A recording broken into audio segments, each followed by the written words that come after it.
ক্ষমতার অপব্যবহার যারা করতে চাইবেন তারাই না ভোটের দিকে যাবেন বলে মন্তব্য করেছেন অন্তর্বর্তীকালীন সরকারের নৌ পরিবহন এবং শ্রম ও কর্মসংস্থান মন্ত্রণালয়ের উপদেষ্টা অবসরপ্রাপ্ত brigadier general doctor M Sakhawat Hossain.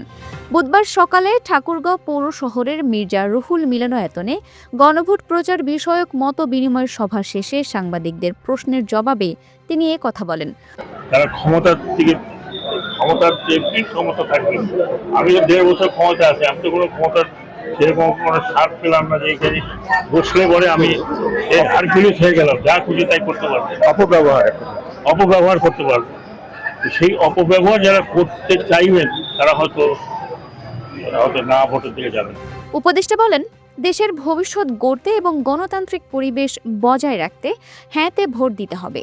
কোনো দল যদি না ভোটে অবস্থান নেয় তবে তারা রক্তের ওপর দাঁড়িয়ে রক্তের সাথে বেইমানি করছে বলেও মন্তব্য করেন তিনি। কিন্তু আমি মনে করি আমাদের দেশের যদি ভবিষ্যৎ করতে হয়, একটা গণতান্ত্রিক পরিবেশ তৈরি রাখতে হয়, তাহলে এটা হা ভোট দেওয়ার মালিক হচ্ছে আপনারা, জনগণ।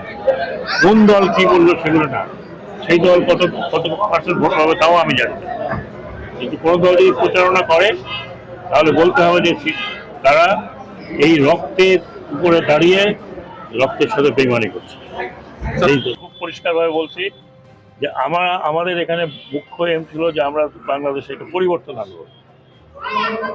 পরিবর্তন আনবো, যেহেতু অন্তর্বর্তীকালীন সরকার আমরা কোনো এখানে না যে আমরা 5 বছর 10 বছর থাকবো আর অ্যাডমিনিস্ট্রেশন চালাবো।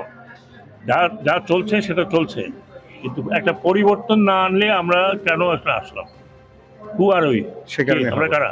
সাখাওয়াত হোসেন আরো বলেন, হ্যাঁ ভোট নিয়ে বিভিন্ন অপপ্রচার চালানো হচ্ছে। দেশের পরিবর্তন চাইলে ভোটারদের হ্যাঁতে ভোট দেওয়ার আহ্বান জানান তিনি বলেন, আপনাদের হাতেই আমাদের ভবিষ্যৎ, এমন সুযোগ সব সময় আসবে না।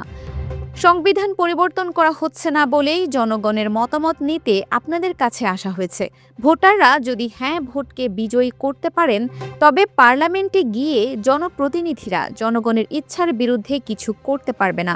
আমাদের কোনো অস্তিত্ব আছে? আমাদের কোনো অস্তিত্ব নেই। আমাদের ইন্ডিভিজুয়ালি, আপনি আমাকে চেনেন, আরেকজনকে চেনে, কাজে আমি জানি না উনি কি বলেছেন, কি উদ্দেশ্য বলেছেন। আমরা তো কোনো প্রচারণার মধ্যে যাইনি। একমাত্র গণভোট, যেটা আমি এখানে দাঁড়িয়ে বলছি যে এটা যদি বাংলাদেশে না হয় তাহলে আমরা যে অবস্থা দেখেছিলাম অতীতে সেই অবস্থাতে থাকতে হবে। এটা আমার কাছ থেকে পরিষ্কার। আর আপনারা জানেন যে আমি বছরের পর বছর এগুলো নিয়ে অনেক স্টাডি করেছি। এমন না যে আমি নতুন আপনাদের সামনে চেহারা দাঁড়িয়েছি। আমি অত্যন্ত পরিষ্কার কথা বলছি যে এই যে একটা অভ্যুত্থান হলো রক্তাক্ত, এর চেয়ে বেশি রক্ত বাংলাদেশের 71-এর পরে আর কখনো ঝরেনি।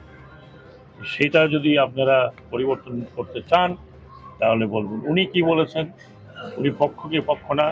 আমি মনে করি আমরা এই গণভোটের পক্ষে, আমি এই গণভোটের পক্ষে। মত বিনিময় সভায় উপস্থিত ছিলেন অতিরিক্ত জেলা প্রশাসক নাজমুল হক সুমন এবং অতিরিক্ত পুলিশ সুপার খোদাদাত হোসেন সহ সরকারি বিভিন্ন দপ্তরের ঊর্ধ্বতন কর্মকর্তারা। Dinajpur TV, multimedia desk.